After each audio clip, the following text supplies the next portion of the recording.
श्री स्वामी समर्थ. गरुडासारखे उंच उडायचे असेल तर स्वामी म्हणतात, पहिले कावळ्याची संगत सोडा.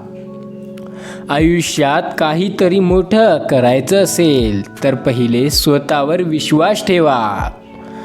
कारण तुम्ही जोपर्यंत स्वतःवर विश्वास ठेवू शकत नाही तोपर्यंत देवावर सुद्धा विश्वास ठेवू शकणार नाही. स्वामी म्हणतात, या संदेशाला तुम्ही पूर्ण शेवटपर्यंत ऐकून बघा. या संदेशाला शेवटपर्यंत ऐकाल तर स्वामींचा आशीर्वाद प्राप्त होईल. तुम्ही प्रत्येक वेळेस नवनवीन चुका करत असाल तर नक्कीच समजा की तुम्ही प्रगतीच्या मार्गावर चालत आहात. आयुष्यामध्ये जिंकाल तर असे जिंका जणू तुम्हाला जिंकण्याची सवयच आहे, आणि कदाचित कधी हरला तर असे हरा की पुढचा व्यक्ती म्हटलाच पाहिजे की हा माझ्या जीवनातील सर्वात कठीण खेळ होता. यासारखा कठीण खेळ मी आजपर्यंत खेळला नव्हता. स्वामी सांगतात, ध्येयासाठी आतोनात प्रयत्न करा, पण त्याआधी एक गोष्ट लक्षात ठेवा. जगाने तुम्हाला वेडं म्हटलं तरीही चालेल, पण वेडं म्हणून तरीही तुम्ही प्रयत्न करा, मेहनत करा. कारण इथे वेडेच लोक इतिहास लिहितात आणि शिकलेले आणि चांगले लोक तर तो इतिहास वाचतात. पुढील काही तासात तुम्हाला मोठी बातमी येईल. या संदेशाला एक लाईक करा, भाग्यवंत ठराल. जिंकण्याची मजा तेव्हाच येत असते जेव्हा सर्वजण तुमच्या हरण्याची वाट पाहत असतात. जेव्हा एक बीज काळोखातून, अंधारातून, कठोर जमिनीतून उगवू शकते तर तुम्ही का नाही? माणसाच्या आयुष्यातील संकटे ही यशाचा आनंद घेण्यासाठी आवश्यक असतात. जर तुम्हाला यशच मिळाले असते, तुम्हाला सुखी आणि आनंदी जीवन मिळालं असतं, तर तुम्ही कधी त्या यशाचा अनुभव घेऊ शकले नसता. तुम्ही आयुष्यात काय कमावले याच्यावर कधी गर्व करू नका, कारण बुद्धिबळाचा खेळ संपला की सगळे मोहरे आणि राजा एकाच डब्यात ठेवले जातात. हे आयुष्यही तसंच आहे. कोणी कितीही लहान असो अथवा कोणी कितीही मोठा असो, कोणी पैशाने, कोणी मानाने, कोणी सन्मानाने छोटा मोठा असेल, पण एक गोष्ट लक्षात घ्या, सर्व एकाच जागी जाणार आहे, ते म्हणजे शमशान. काही वादळे आयुष्यात येतात तर ते आपल्याला विचलित करण्यासाठी नाही, तर आपला पुढील रस्ता, आपल्याला येणारी पुढील मार्ग मोकळे करण्यासाठी येत असतात. तुम्ही जर स्वामींना मानत असाल, त्यांच्यावर विश्वास ठेवत असाल, त्यांनाच आपला देव मानत असाल तर आत्ताच या चॅनलला सबस्क्राईब करा आणि विश्वासाने कमेंटमध्ये श्री स्वामी समर्थ लिहायला विसरू नका. नोकर तर आयुष्यात कधी बी होऊ शकता. फक्त मालक होण्याची स्वप्न बघून पहा. विचार असे मांडा की तुमच्या विचारांवर कुणीतरी विचार केलाच पाहिजे. विश्वास हा खोडरबरसारखा असतो. तुम्ही केलेल्या प्रत्येक चुकीबरोबर तो कमी कमी होत जातो. ज्याच्याजवळ उमेद आहे तो कधीही हरू शकत नाही. आजचा संघर्ष उद्याचे सामर्थ्य निर्माण करतो. जीवनातील विचार बदला, तुमचे जीवन बदलतील. वळून कोणीही पाहिलं नाही म्हणून माळावरच्या चाफ्या उडत नाही. शेवटी पानांनाही साथ सोडली पण पट्ट्या बहरत सोडत नसतात. खेळ असो वा आयुष्य असो, आपलं सामर्थ्य तेव्हाच आणि तिथेच दाखवा जेव्हा समोरचा आपल्याला कमजोर समजत असेल. तुम्ही गरीब घरात जन्माला आले असाल. कदाचित तुम्हाला वाटत असेल की तुम्ही गरीब आहात, पण यात तुमचा काहीच दोष नाही. देवाने तुम्हाला ते दिले आहे, ते तुमच्यासाठी योग्य विचार करूनच दिलेले आहे. पण एक लक्षात ठेवा, तुम्ही जेव्हाही मराल श्रीमंत होऊनच मराल.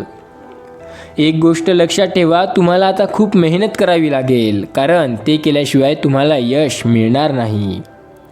विजेते काही वेगळ्या गोष्टी मुळीच करत नसतात.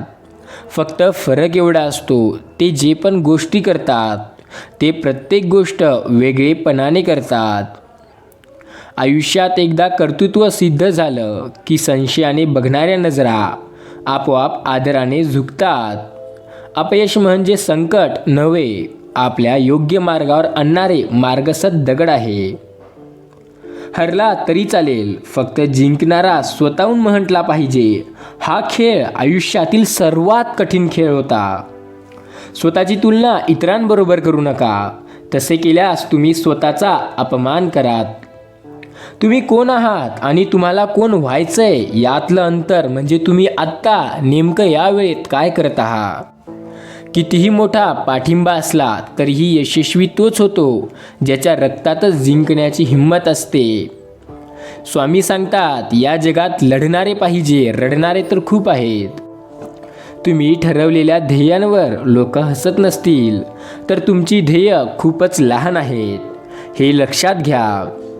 पैज लावायची असेल तर स्वतः बरोबरच लावा, कारण जिंकाल तर स्वतःचा आत्मविश्वास जिंकाल आणि हराल तर स्वतःचाच अहंकार हराल. जे लोक तुम्हाला पाठी बोलतात त्यांच्याकडे लक्ष देऊ नका.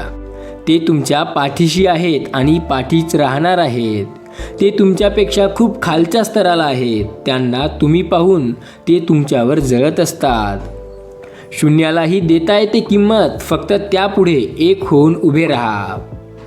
स्वामी म्हणतात, स्वप्न मोफतच असतात, फक्त त्यांचा पाठलाग करताना आयुष्यात बरीच किंमत मोजावी लागते.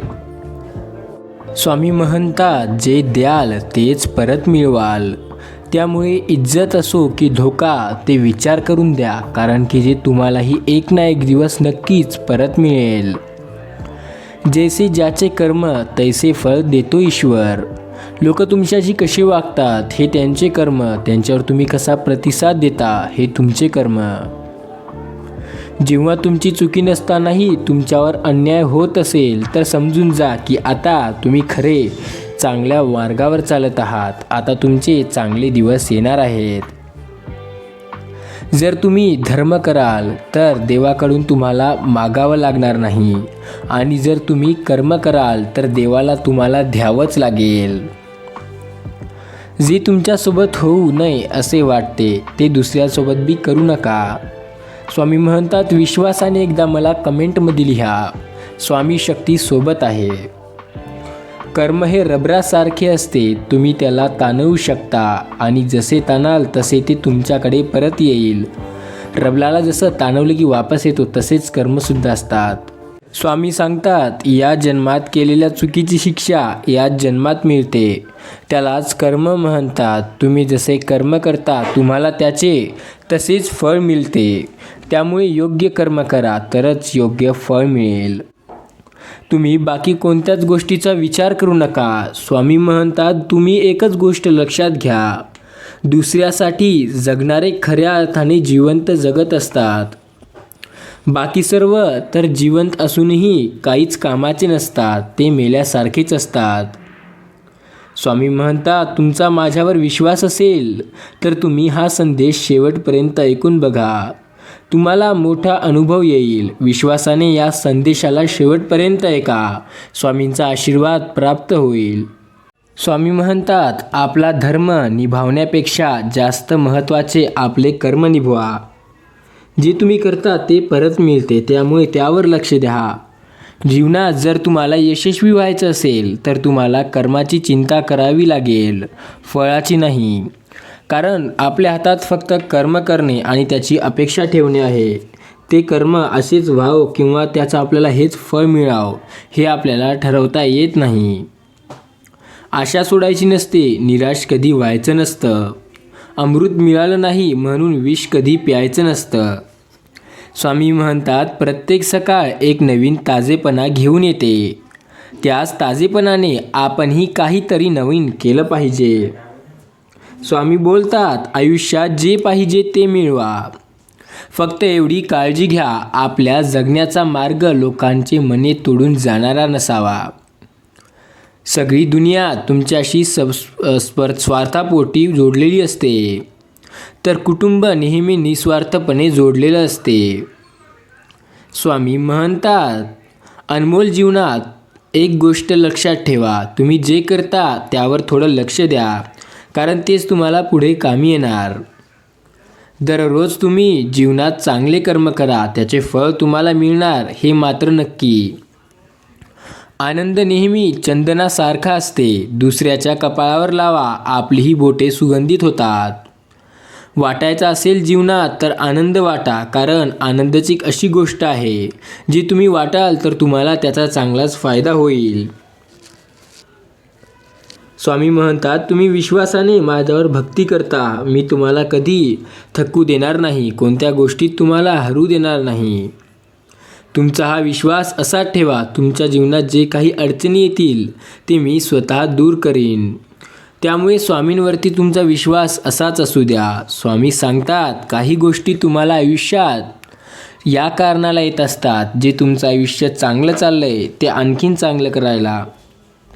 तुम्ही त्या संकटांना बिघडवायला आलेलं संकट असं मुळीच समजू नका. स्वामी बोलतात, आयुष्यात नेहमी या 4 गोष्टी होत असतात. 1 सुख येतं ते जातं, 2 दुःख येतं आणि तेही जातं, आणि 4 आपल्याला भीतीसुद्धा वाटते. पण एक गोष्ट लक्षात ठेवा, आपल्याला जेव्हा राग येतो तेव्हा जास्त विचार न करता शांत बसायचं, कारण रागाच्या भरात मनुष्य काय करतो हे त्याला माहीत नसतं. त्यामुळे रागावर कधीही कंट्रोल ठेवा. आयुष्यात संयम एक अशी गोष्ट आहे जी तुम्हाला काहीही मिळवून देऊ शकते. स्वामी म्हणतात, कर्म चांगले करा, कारण कर्माची एक गोष्टसुद्धा आहे जे खूप प्रसिद्ध आहे. आपल्या राज्याचे निरीक्षण करण्यासाठी एक राजा एकदा आपल्या हत्तीवर बसून राज्यात फिरत होता. फिरता फिरता तो एका गावातील दुकानासमोर जाऊन थांबला. प्रधानाला बोलला आणि त्याला म्हणाला, प्रधानजी, पूर्वी कधीच हा दुकानदार माझ्या पाहण्यात आला नाही. याला मी ओळखतही नाही, तरीही माहीत नाही की म्हणून मला या दुकानदाराला फाशी द्यावी असे वाटत आहे. प्रधान एकदम गोंधळला आणि तो काही बोलण्याच्या अगोदरच राजा तिथून निघून गेला. पुढे निघाल्यानंतर प्रधानाला विचारात पडला.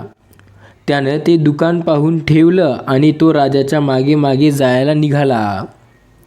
दुसऱ्या दिवशी गावातल्या त्या दुकानात प्रधान साध्या वेशात पोहोचले. त्यावेळी दुकानदाराशिवाय दुसरे कोणीही नव्हते. दुकानात जाण्यापूर्वी प्रधानाने आजूबाजूला विचारपूस केली होती. त्यात त्याला कळले होते की तो दुकानदार चंदनाचा व्यापारी आहे आणि चांगल्या प्रतीचे चंदन त्याकडे मिळते. प्रधान दुकानात जाताच लक्षात आले की खरोखर या दुकानात सुवर्णवनाचे सुगंधित चंदन आहेत, परंतु कोणी घेणारा नसल्यामुळे दुकानदार खूप वैतागला आहे. चौकशी करता करता समजले की लोक नुसते येतात, चंदनाचा वास घेतात आणि साधा भावही विचारत नाही आणि निघून जातात. रिकाम्या बसलेल्या दुकानदाराला खूप वेळा वाटे की किमान राजा तरी मरावा. जर राजा मेला तर त्या भागात दुसरा कोणी चंदनाचा व्यापारी नसल्याने राजाच्या अंत्यसंस्काराला तरी मोठ्या प्रमाणात चंदन खरेदी केले जाईल, माल विकला जाईल, 4 पैसे तरी मिळतील. प्रधानाला मग राजाला या ओळखी व्यापाऱ्याला फाशी का द्यावे वाटले याचं उत्तर उलगडा झालं. राजाशिवाय दुसऱ्या व्यापाऱ्याच्या मनात वाईट विचारांची तरंगही राजा या दूषित वातावरणात आल्याचे राजाच्या मनात दुकानदाराला फाशी देण्याचे विचार उद्भवले होते. त्या दुकानदाराकडून प्रधानने थोडे चंदन विकत घेतले आणि दुकानदाराला खूप दिवसानंतर गिराईक मिळाल्याने आनंद झाला. प्रधान निघाला आणि राजदरबारात राजापुढे ते चंदन ठेवले. राजाने कागद उघडून चंदन पाहिले आणि त्यात सुवर्णवर्णाचे आणि सुगंधाने राजा एकदम मोहित झाला. राजाने प्रधानाला विचारले, कुठून आणले हे चंदन? प्रधानाने त्या व्यापाऱ्याचे नाव सांगितले. राजा म्हणाला, अरे, काल उगाच मला त्याला फाशी द्यावी वाटली. राजाने त्या व्यापाऱ्याला काही सुवर्णमुद्रा देण्याचा आदेश दिला. राजा अधूनमधून दुसऱ्यांना अनमोल भेटी देण्याकरिता चंदन विकत घेऊ लागला. राजाच्या खरेदीने तो व्यापारी आता आनंदी राहू लागला आणि आता त्याच्या मनात आपला राजा मरावे हा विचार येणं बंद झाले. आपल्या राज्यातील चांदनाच्या प्रतीचा चंदन व्यापारी म्हणून तो व्यापारी राजाचा मित्र झाला. दुसऱ्यांविषयी आपल्या मनात जसे विचार दयाळूपणा आणतात. आपण कोणाला कशाबद्दल विचार करतो ते विचार आपले व्यक्तिमत्व ठरवतात. अनेक जण म्हणाले, आपली भावना, आपले शब्द, आपली कृती, परंतु हेच खरे आहे की आपल्या मनात येणारे विचार हेच आपली प्रकृती ठरवत असतात. कर्म हे रबरासारखे असते. तुम्ही त्याला कसेही ताणवू शकता, पण एक लक्षात घ्या, ते वापस तुमच्याकडेच येणार आहे. जर तुम्हाला यशस्वी व्हायचे असेल तर तुम्हाला तुमच्या कर्माची चिंता करणे सोडावे लागेल. आपले कर्मच आपली ओळख आहे, नाहीतर नावाचं करोडे माणसं असतात. उशिरा का होईना कर्माचे फळ मिळतेच, हे लक्षात ठेवा. ज्याचा वर्तमान काळ प्रयत्नवादी आहे त्याचा भविष्य उज्ज्वल असेल. स्वामी सांगतात, माझा आशीर्वाद त्यालाच मिळतो जो या संदेशाला लाईक करून चॅनलला सबस्क्राईब करतो. आयुष्य संपल्यावर तुमचा धर्म काय हे परमेश्वर कधीच बघणार नाही. परमेश्वराला धर्माची गरज नाही, त्याला फक्त कर्माची गरज आहे.